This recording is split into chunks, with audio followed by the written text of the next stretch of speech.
So we are now through August. We're past Labor Day. Interest rates are going down. Starting to get more homes on the market. Most homes have been on the market since before the pandemic. Tell you what, it's starting to shape up for what should be a very busy fall, setting up for an extremely busy spring. So we're going to go over the stats. What's to come next with interest rates and how to position yourself, whether you're buying or selling, to take advantage of this market. Because here comes the fall market of 24. What's going on? This is Steve, real estate agent, Malone Home Team, EXP Realty. All right, so not in the office for this part of the video. Shot my other part earlier, but I had to get out and show some houses because guess what? Rates are coming down, buyers are ready, so we got to get out on them streets, go show some houses, see if we can keep this market going. So I'm gonna finish the video off and start the video off and do all the rest of the stuff right here. So let's talk about it. What is going on? Well, first off, before we get into what's going on, like and subscribe, please. Definitely need that help with the video. Okay, so because the aesthetics aren't very good, I'm going to keep this pretty brief. Here's the setup. Rates are coming down. Mortgage rates, 30-year fixed, something around 6.4 or so, give or take. Some are going to get better rates than this, some are going to get less rates than that, but that's like the middle of the road take rate, and I'll tell you, I mean, it's coming down. It's good news. Slowly but surely coming down. We're going to be close to 6 before the end of the year, I think, and it could be in the 5s next year. We'll talk about that when we look at all the stats. So what we're going to do is we're going to talk about the stats. We're going to talk about where we are as far as the number of homes on the market right now. It's a lot compared to where we were just a couple years ago. We're going to talk about whether it's a seller's market or buyer's market. We're going to talk about the rates, what we think is going to happen, why we think that's going to happen, and kind of where we think the bottom's going to be. I'll tell you right now, if you're sitting around saying to yourself, I'm at 3%, I'm not selling and buying anything until rates are back to 3%, you're going to be sitting and waiting a while. So just sit and wait. It's cool. But just don't expect that to happen anytime soon. Historically, rates are in the 6 to 8 range or whatever. I think we're going to bottom out maybe mid-5s next year. I think that's going to be as good as it's going to get. But we'll talk about that more. We'll talk more about the stats, and then we'll come back and talk about how you can position yourself to take advantage of the market, because that's what I want everybody to do. Buyers, they always want a deal. I think your opportunity to get a really good deal is like now over the next couple of months. If we're waiting for spring of next year, you're going to have a whole lot of company right out of the gate, right after New Year's. Okay? Again, we'll talk about it on the backside. First, let's talk stats. What happened in August, coming into September? Where are we right now? What's going on with the rates? And then we'll set up for what happens if you're buying or selling. Deep dive into the numbers. We do this every month. It's a little nerdy, so I apologize, but I'm a nerd. Like the numbers. Numbers don't lie. So first, we're going to start out with what happened last month into this month, August into September. Where are we? So for the greater Atlanta area, look at the numbers below. Median sales price. We're going to lower this down to last 3 years. A couple months ago, median sales price was $450. Come down to $425. Not unusual. Seems like it happens all the time. Go back a couple of years. We peaked in June, came down as we headed into August. Last year, we kind of peaked in June, came down in July, up a little bit in August, but not too much. Typically, June's where it peaks for the year, and then it kind of comes down a little bit, then goes back up, but it goes up over time. So that being said, nothing unusual there. Here's the thing worth noting. New listings down a little bit over the last couple of months, each month. Homes for sale, though. Look at this number right here. We're at 16,443. If I go last 5 years, you got to go all the way back to April of 2020, 16,831. That's the last time we had this many homes for sale in the greater Atlanta area. As we all remember, very kindly and wonderfully, that was the time when we were all stuck in our houses. Kind of getting tired of looking at the walls. The same walls every single day. That was the middle of the pandemic. All right, so, and then the rules changed coming out of the pandemic. Well, we're post-pandemic. We keep talking about it. So we've got this many homes, okay? Let's tighten this back up to 3 years. Let's see. Number of closed sales, way down last month, but we're recording this on the 5th. Not all sales have been added yet, so we're not going to lose our mind over that. This is worth noting, though. Months supply of inventory. We look at this all the time, okay? Month supply of inventory, we're up to 3.7 months. Simply said, if you didn't add a single house to the market, and right now, what you do is you just sell everything at the pace that we're selling everything. How long would it take to sell everything? It takes 3.7 months. That's kind of an indicator or a marker of where are we in the whole thing, right? We're 3.7 months. Last 3 years, that's the biggest number. We're going to hit the max button. We're going to go all the way back. I believe it was back here to 2015, summer 2015. So that was about 9 years ago. Last time we had this many houses. Now, say it all the time, anything under 5 is a seller's market. Anything under like 3 is a strong seller's market. Under 2 is like crazy strong. We're in a seller's market, but it's not crazy. It's a decent market right now, okay? I think, all right, so this is me interjecting now, and we're going to talk about the stats coming up. This 3.7 that you see right here, I don't think it goes appreciably higher than this. We hit 4, it's briefly. I think we're going to hold in these 3s for a while. I'm going to show you why, okay? Everything else, really nothing too terribly exciting to talk about the rest of the stuff. But the important thing I wanted you to know is sales price came down just a hair. Let's tighten it back up a little bit. 3 years. Sales price came down a hair. Homes for sale highest that we've seen in about 4.5 years or so. Month supply highest we've seen since 2015, so like 9 years. All right, now, what are we watching? We keep talking about it. Everything is driven by mortgage rates. So we've been watching mortgage rates. Mortgage rates have been really good these last couple of months. Here's why. 2 things. The 2 big things. There's lots of things, but 2 big things that drive the rates. Number 1, inflation. Because everything is now trending downwards. When you get in a report like this, and this was just a couple days ago, Fed's favorite inflation indicator increased 0.2%. That's what it was expected. All the numbers are basically as expected. 0.2%, 2.5%. Inflation numbers that they were looking for in line with their forecast, nothing crazy. If it's in line with forecast right now, if it's nothing crazy, everybody is seeing everything kind of start to go down as far as the economy goes. That's good news for mortgage rates because it's going to allow for everybody to relax a little bit. Bad economic news is good for mortgage rates. So mortgage rates are going to be on the slide over these next couple months. All right, so inflation in check.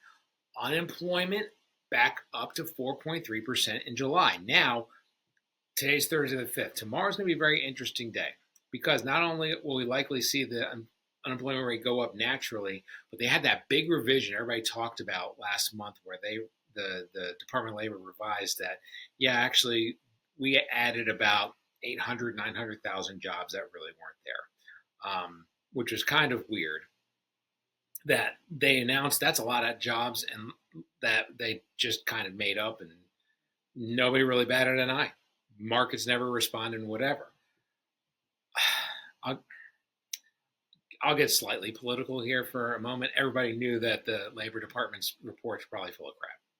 And that's why nobody was surprised when they came back and said, yeah, we were off by like 800,000. Everybody's like, we know. And the market didn't really change. That's my 2 cents on it. Okay, that's me. I'm not representing anything else but myself. Be mad at me if you want. So the 4.3 is the unemployment rate now. It's probably going to go up. I would guess tomorrow 4.5. Maybe 4.6, something like that tomorrow. We'll see what happens, okay? So unemployment's going up, inflation's going down. Those are both good indicators showing that the economy is slowing down. That's going to bring down mortgage rates, continue to bring them down because this is what the mortgage rates have done over the last year. This is the 30-year fixed, according to Mortgage News Daily. Back in October, talk about it all the time, we were just over 8%. We had a big drop going into December. Everybody thought, yay, this is going to set us up for an awesome beginning part of 2024, and then rates went up through the beginning part of 2024, and we're like, no, that's not good, and then they came back down. All right, so they're on their way down. They're going to be on their way down through the low 6s through the rest of the year. Do they get to the upper 5s by the end of the year? I don't know. Maybe, but we're on our way. Don't expect, as we go forward, for them to get too terribly much further down than that. We'll talk about that in a minute. So, again, another way of looking at it, mortgage rates dipping to the lowest level since February. So, back end of April, we were at 7.52. Today, we're on 6.4. And that's like the average. You can, if you have really good credit, a lot of money to put down, things like that, you may be able to get a much better rate. I've seen some people quoting people in the upper 5s if you're buying points and have really good credit score and all that good stuff. So, much better deal. How much better? Let's talk about it. The drop in mortgage rates. So as we are looking at the difference in buying power, Okay. Back in April, $500,000 house, 7.5 mortgage rate, you're looking at a monthly payment of about $3,500. Now, $500,000 house, 6.4% mortgage rate, 3127. So what is that? You see it right here. 375 a month, 135, 140, 40 over the life of the loan. That 375, that's what? That's like $4,500 a month that they would be that people are saving, or $4,500 a year, I should say. People are saving by that 1% drop. We may get another 1% drop between now and next year. I think that's probably going to be the likely bottom of where we go. But we'll talk about that, like I said, in a minute. So, what is going to happen with rates? Let's talk about what the Feds are going to do first, okay? The Feds, everybody's watching the Feds and what they're going to do with the Fed rate. That's the rate that the Fed funds rate. That's the rate that banks lend money to each other, okay? It goes way up because what they're trying to do is they're trying to slow money down, to try to slow the economy down. Economy's slowing down. As the economy slows down and everybody sees the economy slowing down, they're going to bring the rates down, okay? Now, they do not have a direct line to mortgage rates, but mortgage rates and the Fed funds rate really run in tandem, okay? You'll watch them go up and down, okay? So, the next meeting, it's going to be September 18th. That is 2 weeks from yesterday, so Wednesday. Right now, the target rate's 525 to 550, okay? There's a 59% chance right now that they're going to drop at 1 basis point, or 25 basis points, I should say, do like a quarter point drop to 500 to 525. There is a 41% chance they'll go 475 to 500. But let's look at what's going to happen on the grand scale. All right. So this, and again, this is if you go to CME Group, the Chicago Mercantile Exchange Group.com, they've got this Fed Watch tool. We watch it all the time. It's a really cool tool to kind of give you an idea of what are they thinking, what are the prognosticators thinking. Okay, there's your 61% we just talked about. They're going to drop it to that. That's your best chance scenario right now. Then when you get into November, right after the election, they're supposed to drop it to 450 to 475. So another 2 quarters or a half. So whether they do 2 now and 1 then, or 1 now and 2 then, by the time we get to November, they're going to drop it about 7,500 basis points, so 3/4 of a point, and then top it off more than likely with another drop in December. Look at that, 34.7 to 40.3. You could even do another half point drop. But let's assume they only do the quarter point here. They're going to do another half point drop as we head into the end of January. Now, what does that mean? Like I said, dollar for dollar, nuts to nuts, apples to apples, whatever. I just made that up. I don't know what even that means. What we're looking at is the Feds are saying everything's slowing down. They're going to go down, down, down. The mortgage rates are going to continue to follow this curve. I think the mortgage rates are going to continue to drop down, probably mid to upper fives. Look at what happens then towards the middle of the year and end of the year. Everything else all of a sudden starts to slow down. I really think they want to end up somewhere in this range. They don't want to just keep dropping down to 0. That's bad. Okay, but they want to land it somewhere in here probably. That's where mortgage rates are going to land. And that's why I think as you look at everything, look at how everything's set up, 5.5 to 6. That's going to be kind of our going rate going forward on mortgage rates once we get in next year. Again, I don't have any letters behind my name. It's a complete guess based on numbers. So don't at me, bro. Don't sue me or anything like that. Talk to a mortgage lender to get more defined what's going to happen. I'm just looking at the numbers, shooting in the dark, see what's going to happen. But that's what it looks like to me. Okay, so again, we're about 6.25 to 6.5 right now. I think we end up maybe mid to upper fives, middle part of next year, and that's really as good as it's going to get for a while, in my opinion. Now, let's talk about home prices. Home prices, looking at all these different groups or news people or whatever, Fannie Mae, MBA, HPAS, Goldman Sachs, these are all the people guessing what the national home price forecast will be for this year. Average is about 3.1. So everybody's house on average across America should go up about 3% this year. The guess for next year is 2.7%. Okay, so what do I think? I think that this number right here, that 2.7, is uber low. I think that's going to be much higher because mortgage rates are going down. All right, I want to show you something. We're going to go back here, and this is where we're going to stop with the stats because I don't want to get too nerdy. Okay, this is the last 5 years.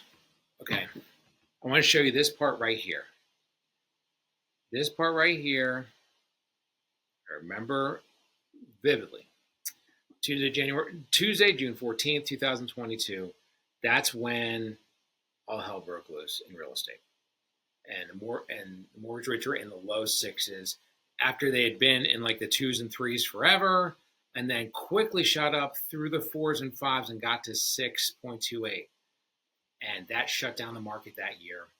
And everybody's freaking out because 6.28 was a crazy number. Ironically, or strangely enough, that 6.28 people would jump like crazy through a hoop right now. But here's the thing. Since that number went to 6.28, I mean, it's really been above that number for all this time. So a lot of buyers on the sidelines who are waiting. They're waiting to do something. Okay, so look at the home price forecast for next year. Let's say it's 2.7. You tell me what's going to happen, though, when you have a whole bunch of buyers who have been sitting on the sidelines waiting finally jump in because the rates get below 6%. You get a whole bunch of new buyers who say, oh my goodness, the rates are below 6%, let's jump. And you get all these people who are listing their house, finally they're getting their houses taken up and bought up. That's going to keep that level of homes that are on the market down. And everybody says, well, all these people are going to jump on the market because they need to sell their house now because of the rates and everything. Well, guess what they're going to do? They're going to buy another house. So it's a net neutral. All right, so let's say there's 100 houses on the market, and I sell mine. I jump in and say, I'm going to sell my house. Guess what I'm going to do? I'm going to buy another house. So even though it goes up to 101 for like 1 hour while I'm sitting in closing, buying the next house, it goes back down to 100. So it's a net zero if you're looking to sell a house to buy a house. What you're going to see is a whole bunch more buyers are going to be back. So you have a whole bunch of buyers coming back. Multiple offers are going to be coming back. You're still going to have a seller's market. This 2.7, that might be like a national number. Here in North Georgia, we're still going to rock a 5 to 7% appreciation next year. That's my opinion. That's what it looks like going forward. So there you go. The stats. What does that mean? If you are buying or selling, we're going to do this quick because I don't want to get bogged down, but if you're buying or selling, what does that mean going forward? Here we go. What do we see? Rates are coming down. Like we talked about, they're going to be somewhere in I think by the middle part of next year, mid to upper fives. I think that's as good as it's going to get. I wouldn't sit around waiting for rates to get back in the low fives, upper fours. I think mid to upper fives, expect for that to be the bottom. And even that's not guaranteed. Okay, we're definitely not where we thought we would be at this point. So what's going to happen? If you're buying, I would keep saying it. Yeah, I really thought that July to August time frame was a really great time to get a deal. Okay, that time's now passed. Starting to see more buyers come back out. Now they're past Labor Day. There is a fall market. Once you get past Labor Day, there are buyers that said, holy cow, I really did want to buy a house. They get past Labor Day, they're like, crap, I want to buy a house before the end of the year. So September, October, November can be busy months. Okay, so what we're going to see is, I think that from the volume standpoint, as far as number of people are out looking, I think that September is going to be busy. I think October is going to be quiet. October is going to be quiet because everybody's freaked out about the election. No matter who you think is going to win, you're freaked out about the election. Then the election happens. God willing, we're going to make it through the election and know who the president's going to be at some point, hopefully within 24 hours. Okay, we'll see what happens. That's how we do elections here in America, apparently now. But we should know pretty quick who the winner is, right? So I think November, we're back to being busy again. Then December is going to be a little quiet because December is always quiet. Everybody's got stuff going on in December, right? So if you're looking to buy, I really think that October is a good month to go look. December is a good month to go look because that's when the volume is going to be low. I'm telling you, last couple of years, what we have seen after New Year's, spring market starts right off the bat. Okay, so you need to be ready to run. Be ready to run right out of the gate, January 1st, if you're looking for a house. Okay, because everybody's coming with us. So from a volume standpoint, to get a really good deal, buy in October, buy in December. Okay, now selling your house, you have to keep in mind, this is going to change a little bit in the spring. Okay, But the exact opposite of what I just said. You want to get a lot of people looking at your house, you got to list in September. Maybe list November, weekend right after the election. Maybe second weekend after the election. But don't list in December to get the best deal possible. And then maybe you wait until after New Year's. So exact opposite, to get the best deal possible. Now the question becomes, am I selling to buy? If I'm selling to buy something bigger and more expensive, then maybe I sell now and buy now before, we get all the people coming back. But if you're looking to sell to downsize and get a smaller house, less expensive house, then the sell side is a more important one. Do it, during those times where everything's kind of crazy and you can get the best deal possible on your current house, okay? Because that's the most important deal. So again, that's one of those things we talk to our people about, what do you want to do? And like we talk to them and help them strategize on when's the best time to go, how to get everything ready. But I'm telling you right now, and this is something that I think, guys, I'll tell you what, we went to go look at a house today in Cumming near Lake Lanier, and I'm not going to say what the address is or whatever, but good gravy. Y'all, this is not 2020 or 2021. 2021, all I had to do was raise my hand and I had 100 offers on the house. Nobody even had to look at it, okay? We got to clean these houses. We got paint. We got to get the yard ready. We got to have the house look the part. It's got to be priced right, okay? And we got to be ready to, potentially be flexible if somebody does an inspection. The days of we're going to get like the super killer deal or whatever, those days they're over. You're going to get a pretty good deal once you get into springtime, especially, again, if we do all those things like we stage it right, we get the house looking the part, all that good stuff. We can still get, a decent, but you're not going to get 100 offers on the house. But I can promise you, you got to clean the house. I'm sorry, this is for an audience of one, and that person's probably not watching the video, so I don't even know why I'm doing it, but it amazes me. Okay, so that's what I need from everybody to do. If you're looking to sell your house, give us a call and let's talk about your timing. Let's talk about whatever, because here's the deal. If I think that, like, let's say March 1st is the best time to sell your house, right? Let's say it's March 1st. I come and meet with you right now. It's the beginning of September. We got 6 months. Come up with a game plan of, let's get these 10 things done. They're going to be cost effective, easy things to do. But if you do all 10 of these things, you can have your house ready. So that way, that first week of March, bam, we're on the market and we're getting offers, getting eyeballs, all kinds of stuff, right? That's what we're doing right now. If you want to sell like this month, let's go. I mean, if you need to sell in one of those crazy months where it's quiet, as long as it's priced right, looks the part, and it's in the right area, we're going to get the house sold. I'm just saying, if you are thinking to yourself, I want to sell in the absolute best situation possible to get the most money for my house, I'd wait till spring. That's just me. But then again, that becomes a question of what are you doing on the other side? Like if you're selling a, let's just say $500,000 house to buy an $800,000 house, right? If you're doing that, I would do that now. Because the $800,000 house now is going to be a whole lot cheaper than the $850,000 house potentially in the spring. Okay, so that's one of the things we got to think about and keep in mind. There you go.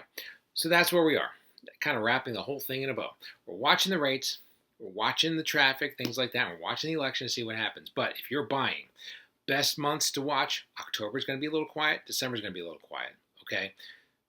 But if you're waiting for rates to be in the 3s or 4s, you may be waiting for a very long time.